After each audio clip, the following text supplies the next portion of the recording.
Hello, everyone, and welcome to the midweek program at the JC Raulston Arboretum. My name is Blake, and I'm the education assistant here at the Arboretum. And today I am on the rooftop because, fun fact about the rooftop of the Ruby McSwain Center at the JC Raulston Arboretum, but we get phenomenal Wi-Fi up here. And if you are looking for a place outside where you want to get a little bit of work done in a beautiful garden atmosphere, the rooftop of the McSwain Center at the JCRA is where you want to be. Today, we have a program for you with our director, Mark Weathington, who's going to be doing a program called, what is it called? Well-mannered replacements for garden thugs, which should be an exciting program. Oftentimes, we get recommendations for, plant this plant and not this one. And then the plants they offer as suggestions for replacements, they don't actually fulfill any of the functions of the plants you're trying to replace. And oftentimes you'll get recommendations that are purely native, as though native plants aren't equally capable of overtaking the landscape. So today we aren't looking at native, we aren't looking at invasive, we're looking at garden thugs. We're looking at plants that are just going to be bullies in your garden. They're going to dominate your garden. They're going to reduce biodiversity, generally speaking, and that is something we want to avoid. We want to maximize the biodiversity. We want to use plants that will be polite and useful, and we certainly want to do what we can to squash any sort of xenophobia that may creep into the world of horticulture. We want to open our hearts up to all plants. We want to acknowledge their virtues, be wary of the things that may cause problems, and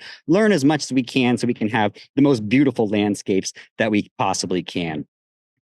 Okie dokie. And with the announcements out of the way, I can pass things over to Mark, and he can tell us about some well-mannered replacements for garden thugs. Thank you, Blake. Yeah, there's some great programs coming up. I hope everybody checks those out. That winter symposium, I've heard two of the three speakers before, and both I've wanted to get here for a long time. And then Mike Gibson, I keep missing his talks about the Pearl Friar Garden, but I'm excited that he's going to be up here because I hear great things about him. For those of you who are joining us live, thanks for joining us. We love having you here. For those of you who join us via watch us on YouTube after the fact, we love having you there too. Make sure you do subscribe and do all those kinds of things, because it does help us out to know, that we're reaching people out there and giving them information that they want. It's very helpful. And if you want to join us live, if you haven't been, every Wednesday at 3:00 Eastern Standard Time, or Eastern Time, I guess it's daylight time some parts of the year. So you can join us at 3:00 live every time by going to our website and signing in for this program.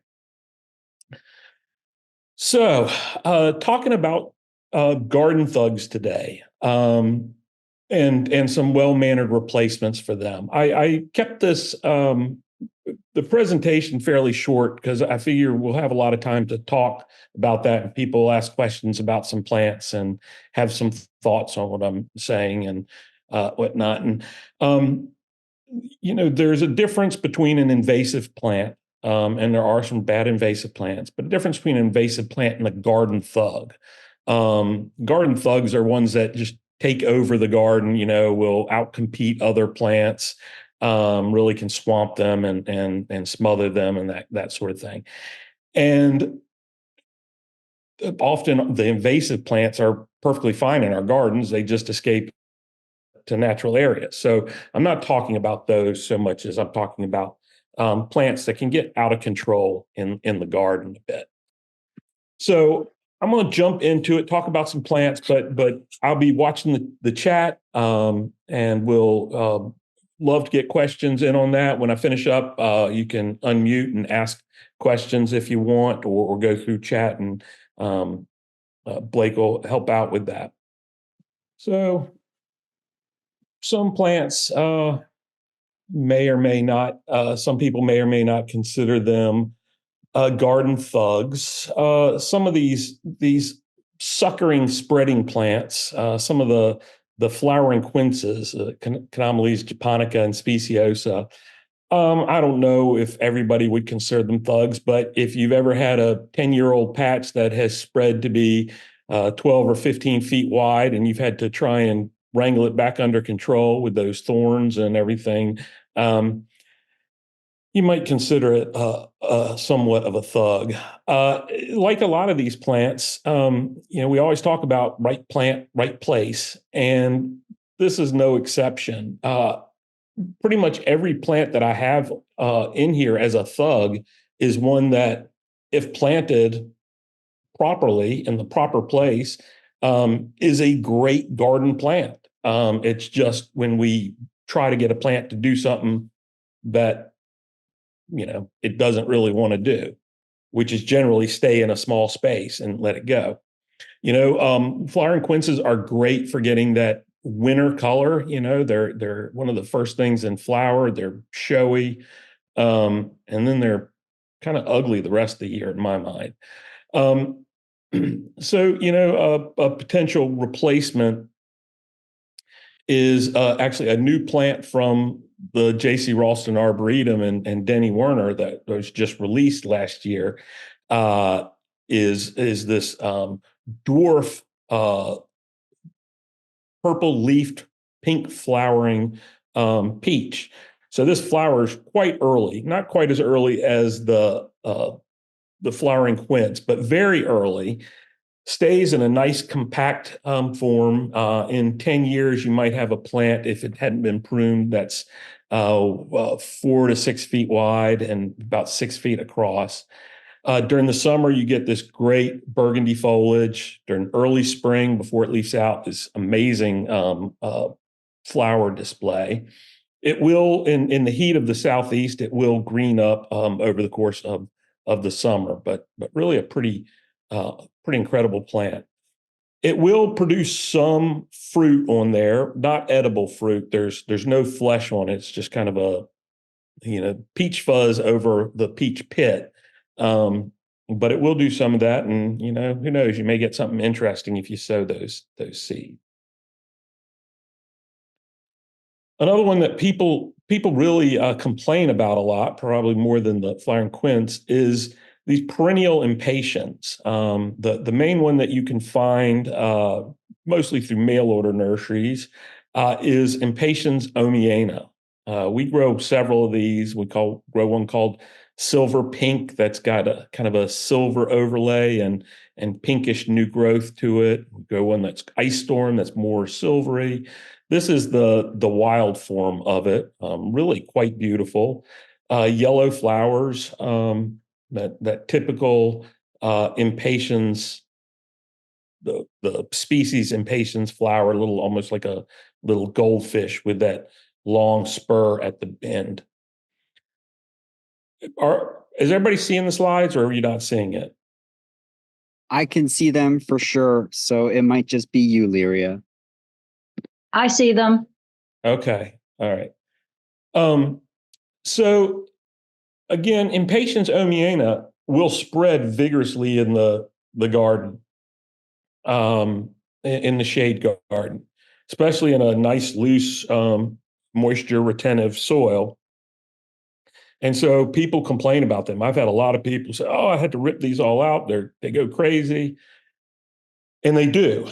I love the plant, but I also make sure I plant it in a spot where I want it to spread. I don't think this one outcompetes a lot of the other woodland plants. Now, I don't plant little tiny delicate spring ephemerals around this because those can get swamped. But things like pyrosias and robust ferns and rhodias and cast iron plants can do okay.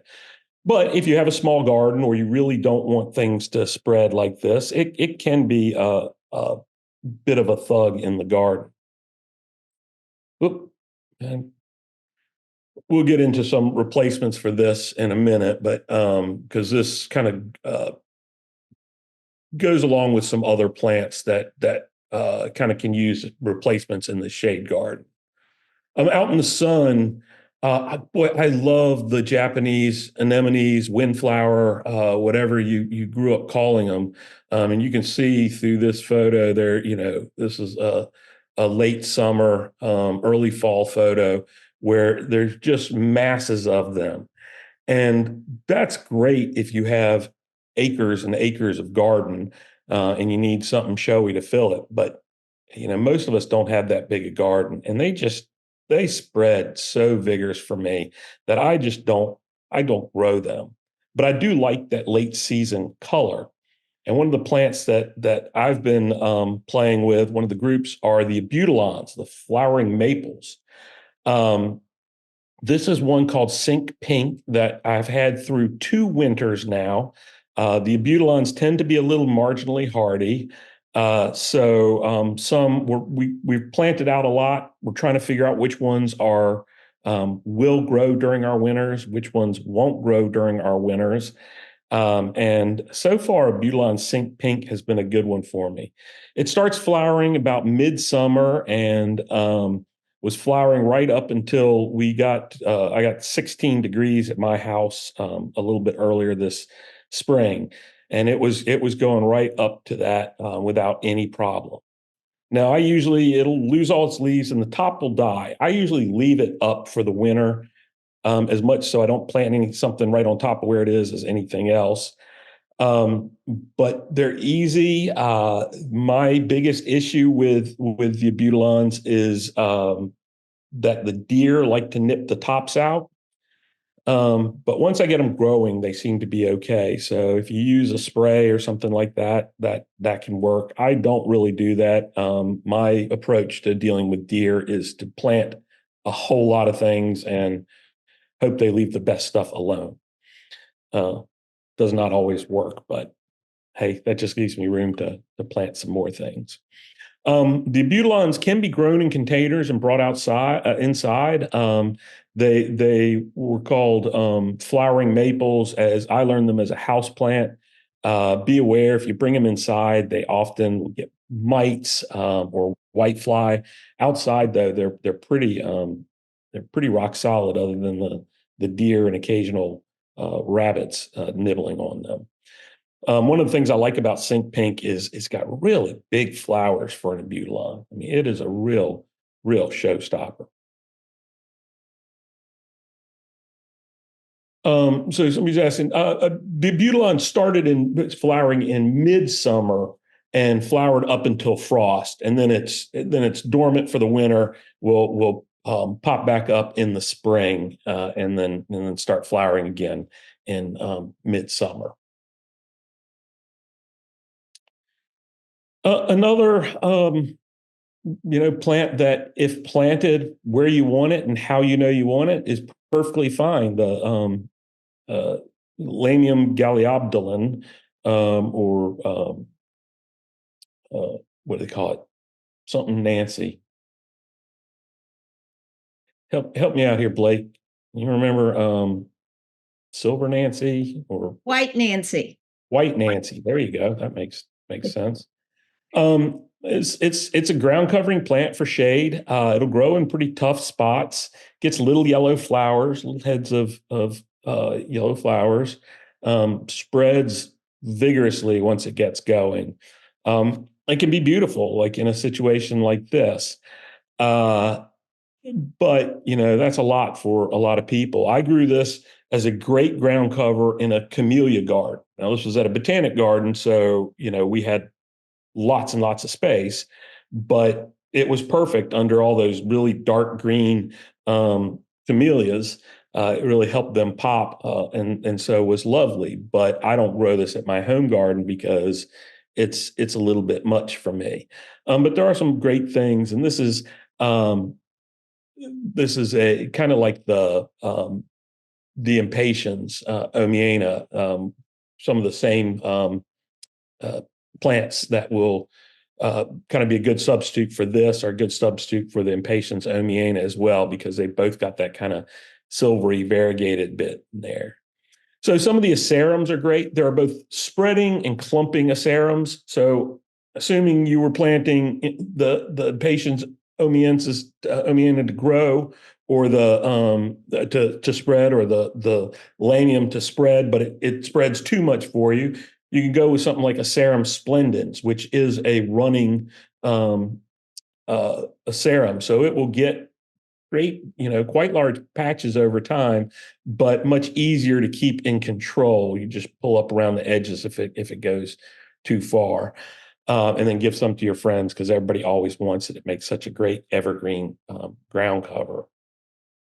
Another one that's going to be a little bit more restrained than the Arum splendens are some of the Ardesias. Ardesia is one of those plants that I just absolutely love, the Ardia Japonica cultivars. This is one called Hakua, which means white king. There's another silver-edged one that's more of a silver flush to the whole leaf and then a thin edge called Ito Fukurin, which just means white marginal variation. These are great small-scale ground covers. They spread by rhizomes, but very, very, gently and slowly. And they're easy to pop up and plant. One thing I do with some of my Ardesias, I grow probably 25 or 30 here. Some do not spread much at all. Some, like Hakuo, will spread more. Some of the green leaf ones, like Andre the Giant and the one that's name is just leaked out of my head, the little leaf one, will spread a little bit faster. But some of mine will spread, but they don't spread densely like this Hakua. And so occasionally what I'll do is I'll just dig up some of the outlying rhizomes and replant back kind of towards the center to get it to fill out a little bit more. But these are great for some of those really vigorous shade ground covers if you don't want so much of a ground cover. This is perfect for planting under, a small tree or a shrub and kind of giving it a little carpet around it, but you're not going to plant this and have a scene like this going on in your garden, for sure. So a couple questions about Ardesia hardiness. So for absolutely the hardiest of the Ardesias is the little leaf one called Cyclamen, Chirem, Cyclamen. That's by far the hardiest, and that's a solid green leaf, small leaf one. Andre the Giant is a large leaf, very vigorous one that seems to be really quite hardy. I've never lost this White King Hakua, but this gets burned back in the winter. If it's a cold winter, you lose all the foliage on top and it's got to re-sprout. Otherwise, it'll be evergreen. We're still kind of toying with others, seeing how they do. One issue with these is they typically in the wild where I've seen them, they're growing on slopes. So I think sometimes with these variegated ones that go dormant in a cold winter, if they're growing flat, they can rot out because they're being stressed by the cold and kind of the wet soils if they're growing flat. But for sure, the hardiest one we grow is Cyclamen, and that'll grow up all the way through zone 7 pretty easily. Now, a plant I love, but some people really find it to be a thug once it gets out of control, is Lily of the Valley. And that can be, Lily of the Valley can be a double-edged sword, I guess. It spreads vigorously once it gets going. And unlike some of the other plants that spread, it can be difficult to get out. It can be hard to dig. And if you look at this picture, if you see at the bottom, that's English ivy there. It's outcompeting the English ivy. So this is a tough plant. And you get a couple weeks of this great Lily of the Valley fragrance in the spring, and the deer don't bother it, and it's easy and it'll grow in dry shade. But, you know, if you don't have enough space and it grows too vigorously, it can get out of control. I don't find that to be a big problem though. If it does, there's some really nice variegated forms and some that have almost have kind of a yellow leaf. So there's old striata, which has these yellow stripes, yellow or white stripes. This is a little bit better form called Potsdam stripe. I occasionally will divide some from my garden at home and bring it in so we can sell it at the Arboretum. We grow it out in containers. There's some yellow ones that you got to be better than me to photograph them. I can't get a good photograph of them, but like Fernwood golden slippers and a few other ones where it's more of a yellow leaf than deep green like you see here. Those are much slower. So they're just not as vigorous. They don't grow as fast. So you don't have as much of a problem with them spreading beyond their bounds. Another possibility are some of the aspidistras. Now, many of them will get much taller than your lily of the valley, but they're also evergreen, whereas the lily of the valley goes dormant for the winter. And there are some smaller species and selections of cast iron plant, but these will give kind of that same kind of upright form. It'll grow in the same spots, really dry, tough spots where not a lot of other things will grow, and they just won't spread like the Convallaria does. Now, lily of the valley, if you plant it, you're looking at going, come on, grow. You're going slow, and it's that third, fourth, fifth year is when it really starts to really go. All right, now something that you may not be thinking about are hellebores. Hellebores in a lot of gardens are starting to become real thugs. And these are all the old helbor hybridus types. I won't plant hellebores in my garden at home that are fertile.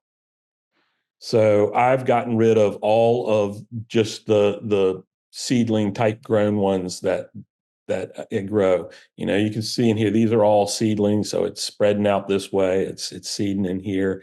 They're beautiful, but they can become a real problem. We have some big patches at the Arboretum of hellebore, just these seedling types, and we go through and we if we have the time, we cut all the leaves off at this time of year, so that when it flowers, we'll be able to really see the flowers.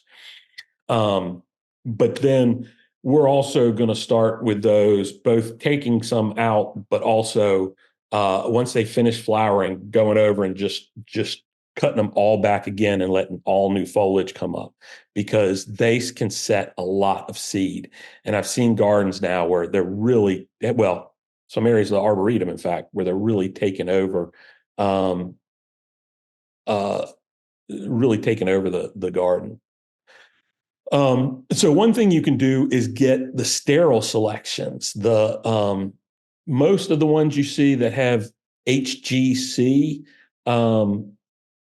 which is a Huger breeding company, their line, those are mostly sterile. Ice and roses are sterile ones, those selections.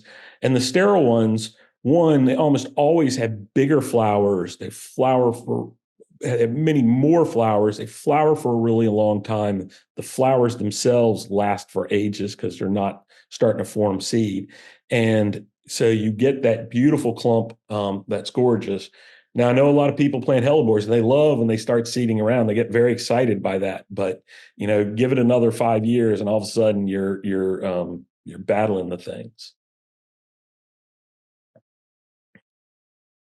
And I will, if there are questions in the chat, I will go back and answer those as we get to the end. So besides getting the sterile hellebores, there are other plants that will give you flowers during the winter that remain evergreen, that give you a lot of the same things you get from hellebores. And one of them is Iris unguicularis, the Algerian iris or winter flowering iris. Now, so this kind of pale blue is the typical form. That's what you would typically see. And I hear people complain that the flowers are kind of hidden by the leaves. Well, that's the same thing with hellebores. Unless you're doing like we do often and cutting back all the foliage before they flower, you don't really see the leaves. I do in my home garden. I will cut the foliage back about halfway going into winter. But this morning I was out in my home garden walking around, and I took this picture up here in the top corner. This is one called Winter Echoes, but it's starting to flower now, and a clump will keep blooming all through the winter into March. This is another one called Great White. That's got kind of narrow petals. There's an old one that's just alba or white form that's got this more typical shape to the flower, but it's this one's kind of interesting because it has that narrow form. And you can see by the foliage, this is wintertime when it's flowering. It really does. The coldest temperatures don't seem to bother it at all.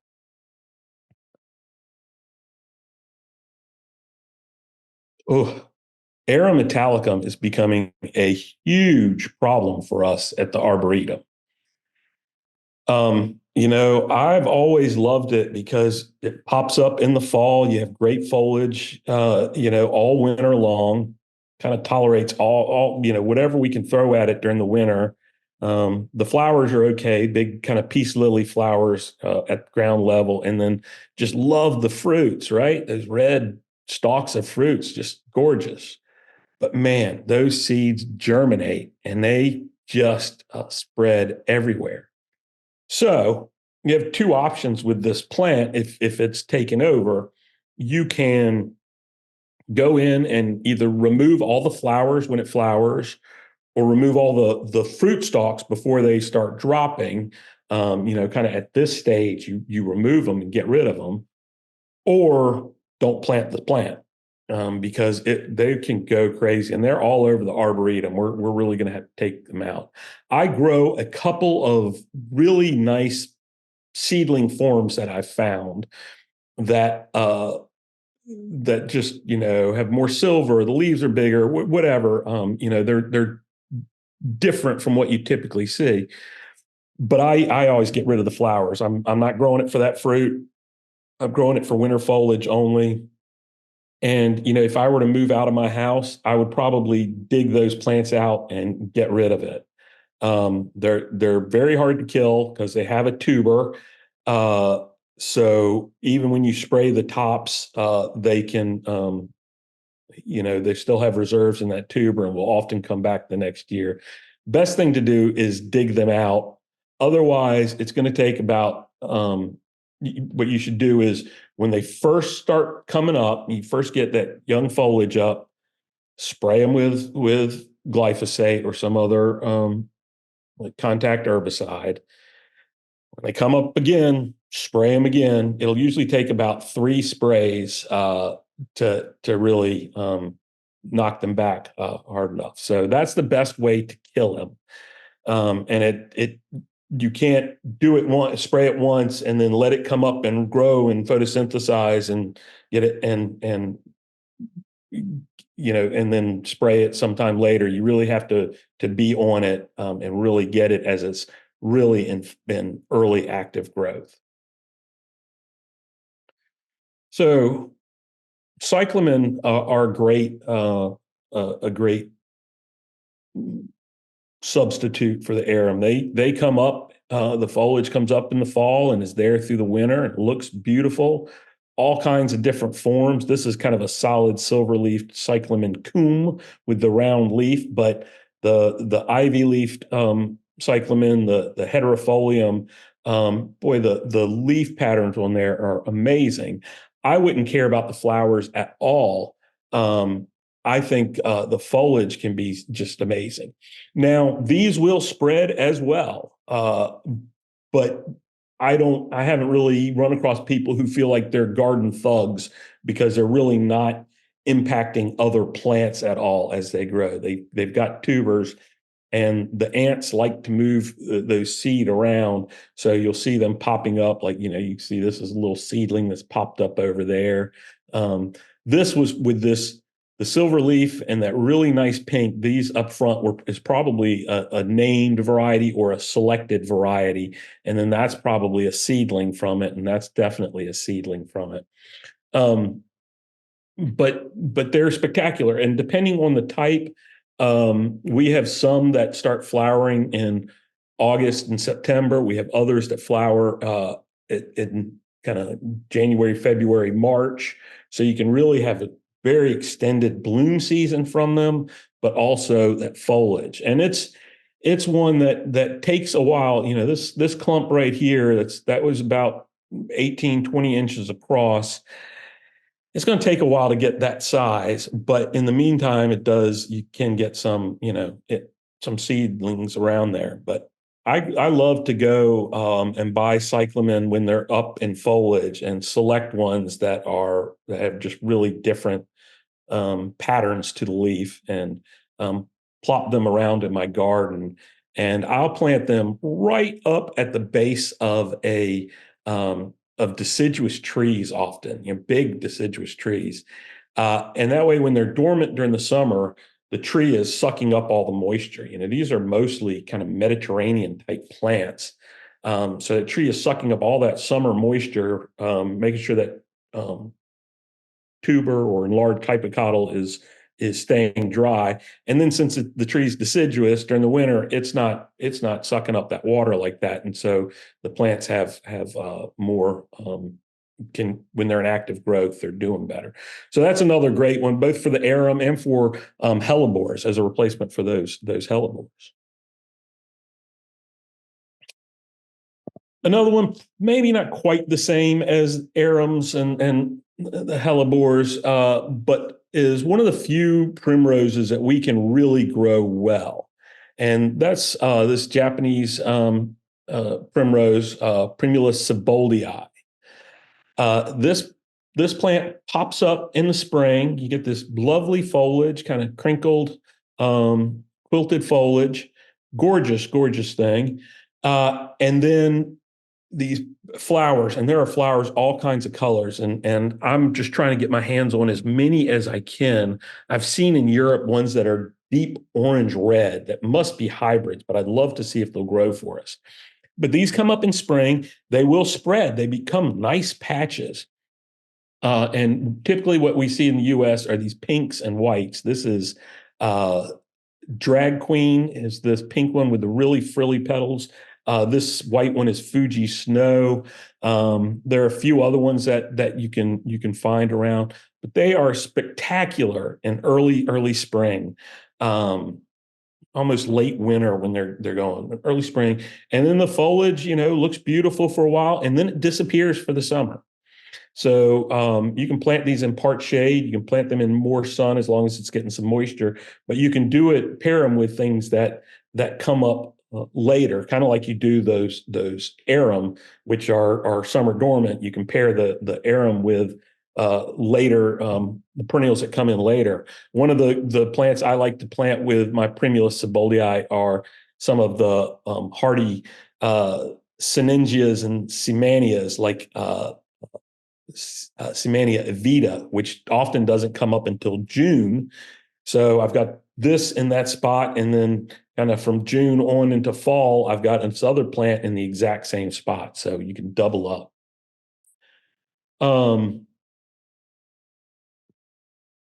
Let's see. After this, we'll get some questions. The hardy kiwi, kiwi are beautiful plants, but boy, they are big, vigorous vines. I like them. I'm willing to deal with them, but a lot of people don't, unless you're growing these on trellises for fruit and you're doing a lot of pruning. Often they're often just too big plants. They will go crazy, but they've got that great foliage color on some of them, like this Kalmicta. I like this evergreen Kadsura vine. that's variegated. And there are a few of these, a few different ones. Furugin, there's another one, kumagai, that's kind of a mottled leaf, leaf, but in the winter, it goes pink. Gets a lot of pinks and reds to it. And so does this Furugin. They'll get a lot of pinks and reds in it as well. So, these are just kind of some random thoughts I was going through. I kept thinking about plants. I'm like, well, that's not really a thug. That's not really a thug. And even the ones I talked about, many of them, if you plant the right plant in the right place, they're great. They are the right plant for the place. I'll go back and look at some things that I might have missed. Vandy, thanks for chiming in, saying that the pink parasol flowering maple, abutilon, has been a big producer of big blooms and made it through last winter. That's great to know. I'll have to try that. I have not. Another question about abutilon. Can you plant your container grown abutilon now in late fall? No, don't do it. It's probably not going to survive the winter, not unless you're much farther south. So I would not do that. Planted Ardia labeled Andre the Giant. It mostly has white margin, but it has sports that are solid green. So you got this backwards. Andre the Giant is solid green, but we have been finding some sports that are variegated, that retain the big leaf, the real vigorous nature. We've had some with white margins and some that are more mottled. There's one that we're kind of bulking up, and I think we're probably going to introduce it with the name El Luchador, which I kind of like for Andre the Giant to go with. The variegated one is El Luchador. Blake's agreeing with me. Tim was a little uncertain about that name, but I like it. It's a great name, Mark. Thank you. So the white margined part is the sport on your Andre the Giant. And what I do with that is I'll keep the variegated section, separate, and try and stabilize the chimera, as they say, so that you don't get a lot of reversions out of that. That's the goal, is to get it so it won't revert. But a lot of these Ardesias, they've been grown as container plants in Japan for centuries and centuries. And they've got a lot of weird things going on with the genetics on there. So you will often get sports. And in fact, there are some that we've gotten from Japan that we're not 100% sure. We're trying to figure out what's the named cultivar we have, what it should look like, as opposed to what the reversion is on it, which came first. And so some of those can be a little tricky. There's a question about arum. We talked about how to try and kill it, and rodents or some other animal move it. I know that that ants will move arum seed just like they will Erythema. I don't know about rodents, but they've got an oily aril that attracts insects. I know. I wouldn't be surprised if rodents move those around as well, but I'm not sure about that, so don't want to say 100%. Do we have other questions about other garden thugs and some possible substitutes, or does anybody have some other substitutes for things I talked about, or want to yell at me for something I said? And y'all can feel free to unmute yourselves and ask the questions directly if you so choose. Silence. That always means either I did a really good job or a really bad job. Yeah, it was hard for me. I was trying to go through and think about plants that people have complained to me about being thugs. Like I said, some of these plants I grow and love. Crocosmia. Somebody mentioned Crocosmia has taken over their garden. That can grow fast and spread around. And gosh, every time I go and see a beautiful patch of Crocosmia, I decide that maybe I should give it another try. And then I plant it and it spreads everywhere and it gets mites terrible and always looks awful. And I rip it all out. I have planted it twice in my current garden and ripped it out both times. That's a good one. I rip it out more because it gets mites so bad and less for it taking over. But yeah, it does. It can really spread. That's a good one to point out. If you're looking for that up, go ahead. About the Crocosmia, the thing I have against it is when it gets so thick, so fast, and then it quits blooming. Yeah, it does. You get it; it just gets dense. You got to dig in it up and get all those little corms out. I like, that color is intense. I like the texture of it, the foliage. The gladiolus delinei halloweeni. You don't get flowers for as long as you get with Crocosmia, but you get that great upright strappy foliage and the real rich orange flowers late in the season. Somebody asked, is passion vine a thug? It is to me. Our horticulturist here, Tim Alderton, he keeps wanting to plant it in different places. I think it is a thug. I don't care if it's native or not. It really just it goes everywhere, and those seed pods germinate and it suckers. Beautiful flowers. What I'd say is invest in a nice tropical one every year. Grow it, get those gorgeous flowers, and then it'll die over the winter. Rather than grow the hardy ones, or take some cuttings and bring it inside for the winter and replant it. But yeah, that stuff can be a lot of passion vine. But people who love it so much that they're often willing to do that. Or you can help keep it under control by, if you can eat you can get the fruits, the maypops. You can, I don't know if people eat them straight or they make juice out of them or what. I've never actually eaten them, but people always say that. So seeds from going everywhere, they can be a little bit better. I have a question. Yeah. And that's, what is this critter that in the fall, it burrows all over your yard and makes all these little humps, all these paths everywhere? Is it a good thing? Like it aerates your lawn? Or is it a bad thing? Well, what you're probably seeing is a mole. If you can kind of push down those paths it does. Moles don't eat your plants. They're going for grubs in the ground. So from that sense, for your lawn, that's kind of good. Those grubs can be bad, but they'll get in your garden and they'll go through and they're digging for grubs and they'll leave these big empty spaces, and your plants will just die often because the roots are not in contact with soil. There's literally a tunnel where the roots are, and so that can be a problem.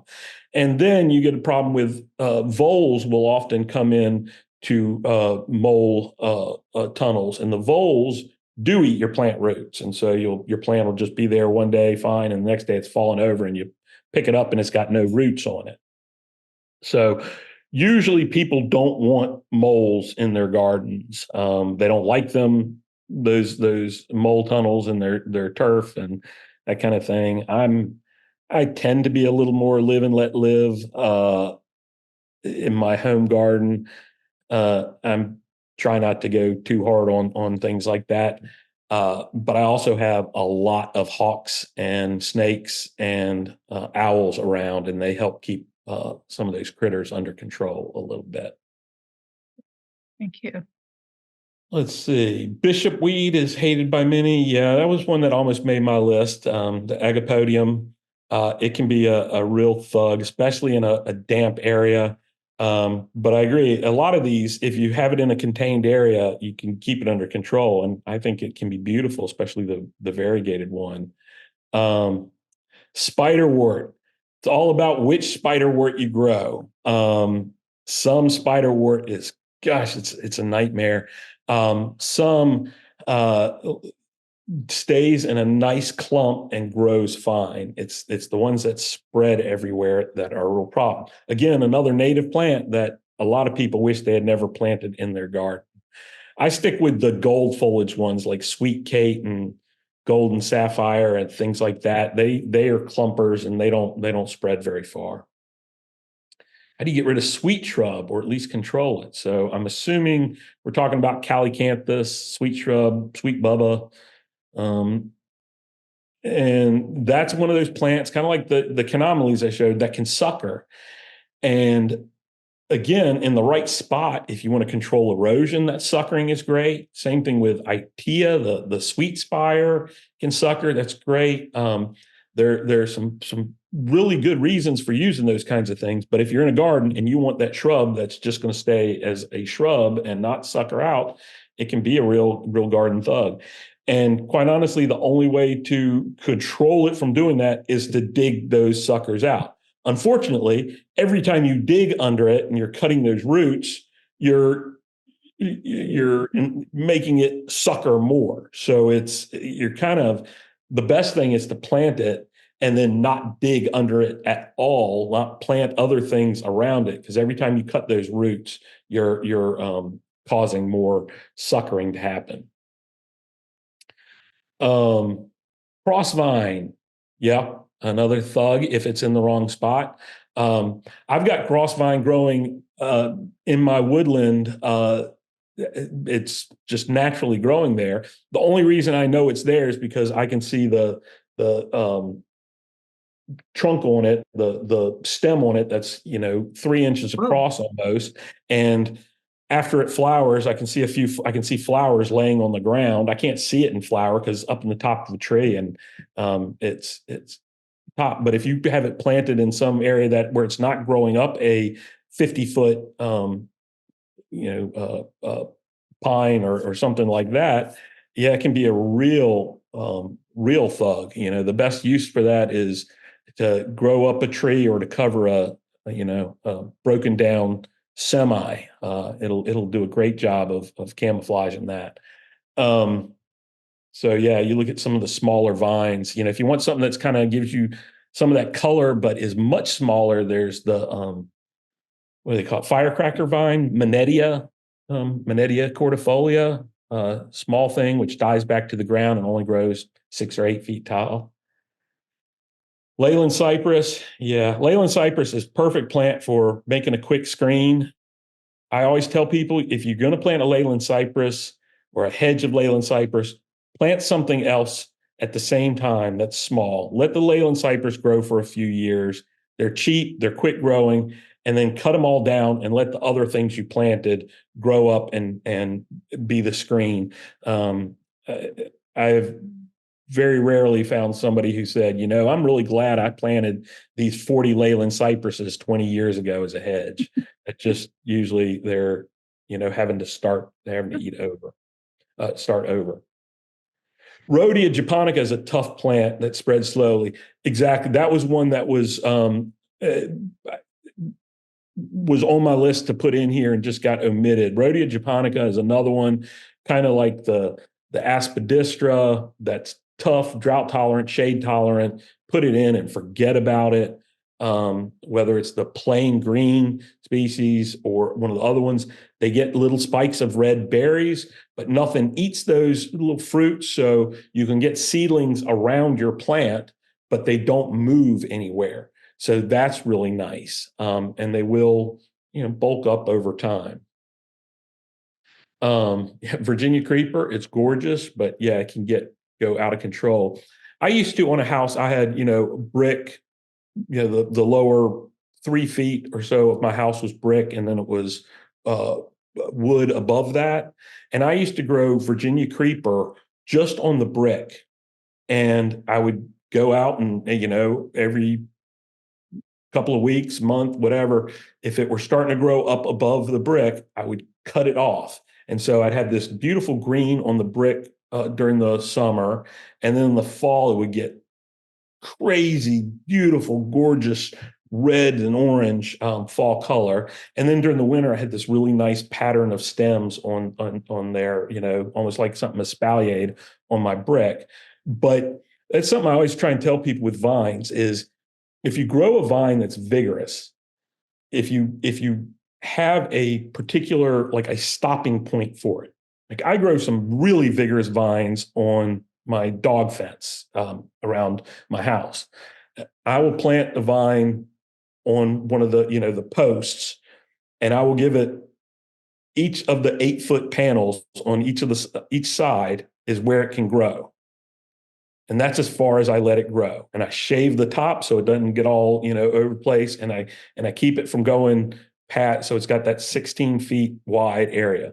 And I don't let it go past that. And so I don't have to think, do I need to prune? Do I not need to prune? Yeah, I need to prune if it goes past that. So I do that. And that way, you've kind of got a reminder that it's kind of like I was talking about with the Virginia creeper. If I just let it grow up my house, I would probably just let it grow and grow and grow and grow. And it would have caused real problems. But because I had this line that was as far as it could grow, it gave me a cue that I needed to go out and do that, because there's always 50 things that need to be done in the yard. It's interesting, when we're looking at these things, we're talking about Virginia creeper can be a thug, crossvine can be a thug, sweet shrub, spiderwort, passion vine. These are all native plants.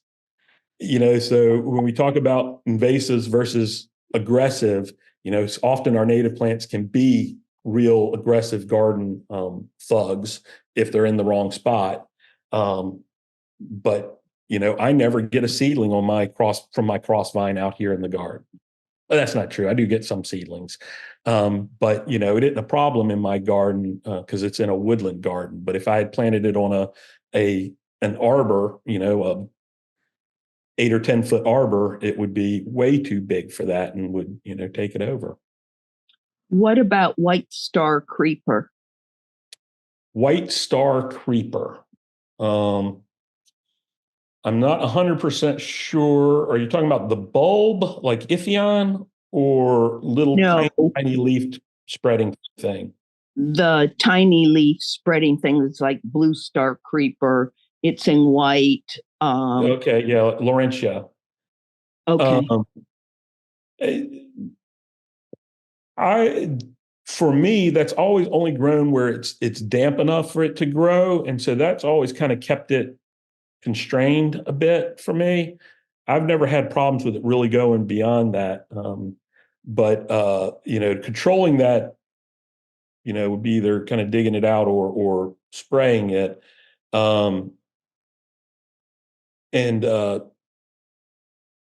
Some replacements. I would say Mazus reptans, but that's probably going to grow about the same for you if in that kind of situation. Some of the Selaginellas are really nice, these things. I've never seen anything grow this quickly, and it is all, and when I try to dig it out, it's 6-8 inches deep, the roots and everything. I just didn't think it was supposed to be like that. The plant just seems that deep. The soil, the plant itself is way above where the soil level was because I have it around stepping stones. So I know the soil was how far below the stepping stone it was, and now it's above the stepping stones. So I was wondering if you knew any tricks for controlling it. That's interesting that it's not a thug. Well, no, it is if it is a thug in your garden, it's a thug for you. That's Okay, I've got a couple things here. Somebody put in there that natives are super important to include in your yard. Yes, I agree. That what I was saying about the thugs versus invasives, and some of the ones we're talking about being thugs, was not a knock against against natives. It was really just, it was interesting as we were doing this, that seeing that. Our butterflies, birds, other wildlife do need natives, but they also can do quite well with others. Remember, monarchs travel from Mexico to Canada, and birds migrate long distances and have different plants that are native to different areas as part of their diets. So both are great. I love natives. I have tons of natives in my garden. There's another comment. I recently learned that Nandina berries are poisoning birds, specifically cedar waxwings. Do you have an opinion about this finding from the UNC Botanic Gardens? Yes, I do. It is categorically, but no, I won't say it's false. It is bad information. Here is the truth. There has been one, perhaps two, it's hard to tell from the reports now, documented cases of cedar waxwings dying from eating Nandina berries. The main one was out of Decatur, Georgia. They found a dozen plus cedar waxwings dead. When they autopsied some, they had Nandina berries in there. And Nandina does indeed have some cyanide in it. Here's the issue. People saw that and said, Nandina berries kill cedar waxwings, kill birds. They don't say cedar waxwings either. Anyway, they say Nandina kills birds. First, birds hate Nandina berries. They don't eat Nandina berries if there is any other food. So you got to question, why would they eat that? I've been growing Nandina for 35 years, and the one thing I can tell you is birds don't eat it. The reports, if you read the original newspaper articles, the original reports, they talk about these birds dying, Nandina, bad, and then you get to the bottom, and the bottom paragraph says, the city horticulturist estimates that Nandina make up 70% of the fruiting shrubs in people's yards in Decatur. So cedar waxwings are gorge feeders. They get to a plant and they eat all the berries. That's how they feed. So, if you have hollies and the cedar waxwings come through, boom, there's not a holly berry left on there. That's how they eat. So they get to Decatur, they are, migrating, they need their energy, they eat berries, they gorge feed, and there is no diversity of plants there. The only berries that are available are Nandina. Now, if there had been hollies around there and other fruiting plants, Calicarpa and Pyracantha, they would have skipped the Nandina entirely and left all the fruit on the Nandina, because I can watch them do it at the Arboretum every year. But because there was no diversity, they ate the Nandina because they had to eat something. And it killed some of them. Now, it didn't kill a ton of them because cedar waxwings come through in huge flocks, and it killed, a dozen plus. So why do we blame the Nandina for this? This is an issue with us not planting a diversity of plants. Natives, non-natives, other things. Doesn't matter. We just overplanted one plant because it was a good plant. Landscape plant. It's easy to grow, looks good most of the year round. That's why I'm saying good plant. It's good landscape plant in that sense. But we blame the plant instead of saying, it's not about banning Nandina because it kills birds. It's about encouraging people to plant a diversity of plants. If we all planted the same native plant, 70% of our fruiting shrubs were the same native plant, we would be feeding a lot of our native birds, but we would not be doing anything for some of the other ones. It would be just as bad or nearly as bad. What we need to do is have nothing that's being planted more than 10 or 15% of, any one type of kind of group of plant that's out there in the landscape. And that's always been our mission here at the Arboretum, is to really advocate for diversity. It's not this plant over this plant. It's this plant and this plant and this plant and this plant and this plant. If my neighbor's garden looks much different than mine and their neighbor's garden looks much different from theirs, and we're all different, then we're going to be supplying things for the butterflies and for all those little insects that we don't see or think about, the little, solitary bees and things like that. And we're going to be getting food for all the birds and for all the micro and macro fauna. And so, it's a shortcut to say it's about this plant. It's the same thing. I talk about this with invasive plants.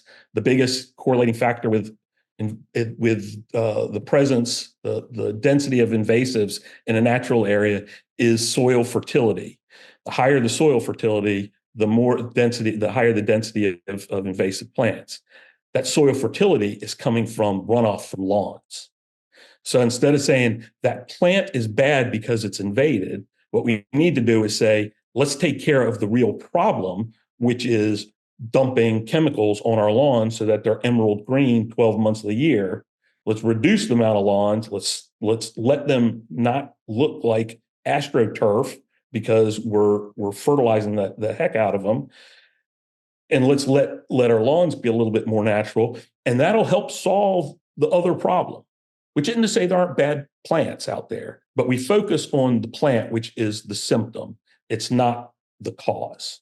And we need to focus on the cause, because you don't cure anything by focusing on symptoms. And I would agree, I'm not a huge fan of Nandinas either, but there is just this inaccurate or partial information out there. Whew, I got to finish on a soapbox. Man, my favorite thing to do. Honestly, that was great. Thank you so much, Mark. I really enjoyed that presentation. I really liked the thing about how you grow vines in your backyard using your fence for each one. Like every fence should have vines grown in that fashion. Like it's brilliant. It tells you when you need to do it, what you need to do. And yeah, it's great. It's space that can be used in a much better way. So thank you so much, Mark, for preparing this presentation. Thank you, everybody, for joining us today. We will be back next Wednesday at 3:00 with a garden conversation. Mark will be sitting down with Janice Schwab, who is a professor at Meredith College. And I'll just go ahead and say she's a hoot. So make sure you are here for that garden conversation, because it's just going to be a fun time. We will be here next Wednesday at 3:00. We will see you all then. Y'all take care.